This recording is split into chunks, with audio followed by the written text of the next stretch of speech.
Hello friends, Indian online class में आप सभी का स्वागत है। आज मैं इस वीडियो में आप सभी को भौतिक परिवर्तन एवं रासायनिक परिवर्तन के बारे में बताने जा रहा हूं। वीडियो को आगे करने से पहले हमारे इस चैनल को सब्सक्राइब कर ले और साथ ही साथ बेल आइकन को भी प्रेस कर ले ताकि हमारे इस तरह की वीडियो आप तक पहुँचती रहे। चलिए तो मैं इस वीडियो को आगे कर रहा हूँ।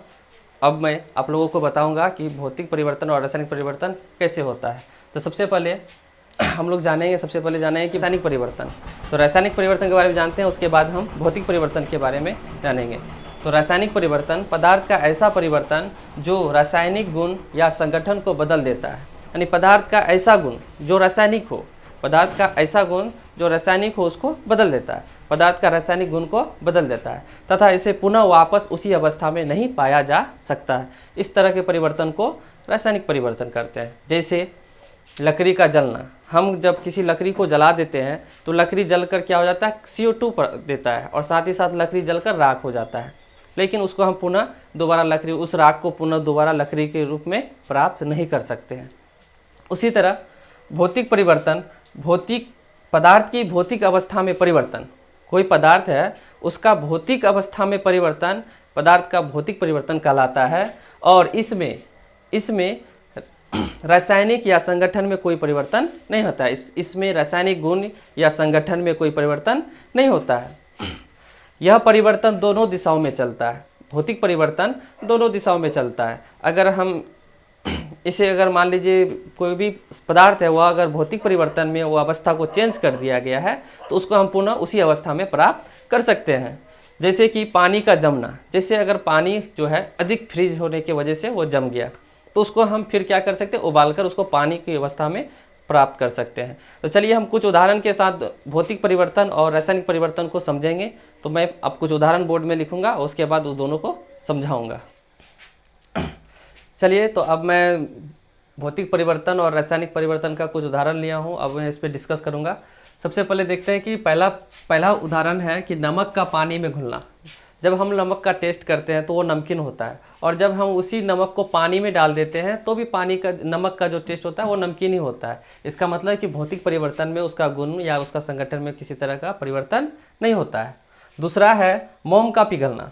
तो चलिए पहले मैं मोम के बारे में बात करता हूँ।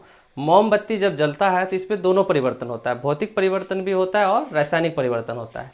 तो वो कैसे, तो जब मोमबत्ती के बीच में जो एक धागा होता है उस धागा वो जलता है और ऊपर में देखिएगा, जब ऊपर में जब हाथ दीजिए तो आपको एक लो पता चलता है ना, उसका तापमान पता चलता है।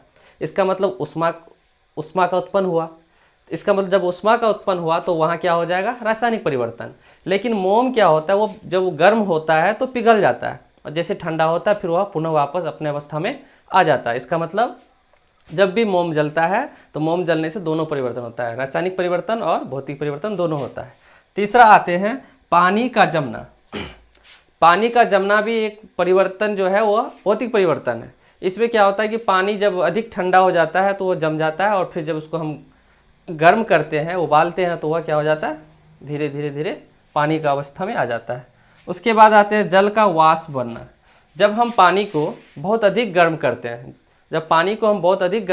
तो वह धीरे धीरे क्या होता है, वाष्प के रूप में बदल जाता है और फिर हम उस वाष्प को क्या करते हैं, ठंडा करें तो वह फिर पुनः पानी के रूप में प्राप्त हो जाता है। इस तरह से हम बोल सकते हैं कि इस तरह के परिवर्तन को भौतिक परिवर्तन कहेंगे। उसका बर्फ़ का पिघलना, बर्फ़ को जब हम गर्म करते हैं तो वो पिघलता है, वो बर्फ़ का पिघलना भी भौतिक परिवर्तन है। पानी का उबलना, उसके बाद लोहे की छड़ को गर्म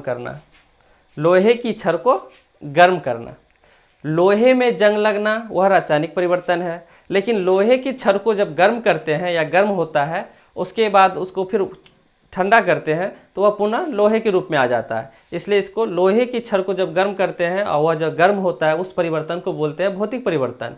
लेकिन जब लोहे में जंग लगता है तब वह हो जाता है रासायनिक परिवर्तन। चलिए अब कुछ उदाहरण है रासायनिक परिवर्तन के, उसके बारे में बात करते हैं। पहला है दूध का दही बनना। दूध जो है वह क्या है, द्रव अवस्था में रहता है। जब उसके दूध में लैक्टोबैसिलियस नामक बैक्टीरिया जो का अंश आता है तब वह जम जाता है। इसका मतलब क्या होता है कि वह अपना परिवर्तन अपनी अवस्था में बदलाव वाला आता है। उसके बाद दही को हम पुनः दूध के रूप में प्राप्त नहीं कर सकते हैं। इसके वजह से क्या होता है कि दूध जो है अपना रासायनिक गुण को खो देता है और पुनः अपनी अवस्था में नहीं आ सकता है, जिस वजह से दूध का दही के रूप में बनना वह हो गया रासायनिक परिवर्तन। दूसरा है मोमबत्ती का जलना। मैंने कुछ देर पहले बताया कि मोमबत्ती का जलना रासायनिक परिवर्तन है, मोम का पिघलना भौतिक परिवर्तन है। उसके बाद आते हैं लकड़ी का जलना।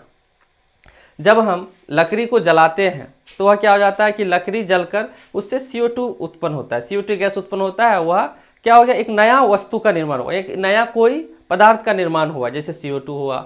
उसके बाद लकड़ी जलकर क्या बन गया, राख बन गया। तो इस तरह से क्या हो गया कि यह जो है लकड़ी का जलना भी रासायनिक परिवर्तन हुआ। उसके बाद है भोजन का पचना। हम जब भोजन खाते हैं उसके बाद वह पच जाता है, तो हमारे शरीर में जो भोजन, हम लोग जो भोजन खाते हैं और हमारे शरीर में जो भोजन पचता है, इस पदार्थ की ये परिवर्तन को क्या बोलेंगे, रासायनिक परिवर्तन बोलेंगे। उसके बीज का अंकुरित होना भी रासायनिक परिवर्तन है। लोहे का जंगला अभी बता दिए हैं। अंडे का उबलना, जब कच्चे अंडे को तोड़ते हैं तो वह क्या होता है, टूट जाता है आसानी से और उसके अंदर एक लिक्विड पदार्थ होता है। लेकिन जब उसको उबाल देते हैं, उसके बाद उसको तोड़ते हैं तो अंदर में भी थोड़ा सा कठोर हो जाता है, जिस वजह से हम इसको बोल सकते हैं कि अंडे का उबलना भी एक रासायनिक परिवर्तन है।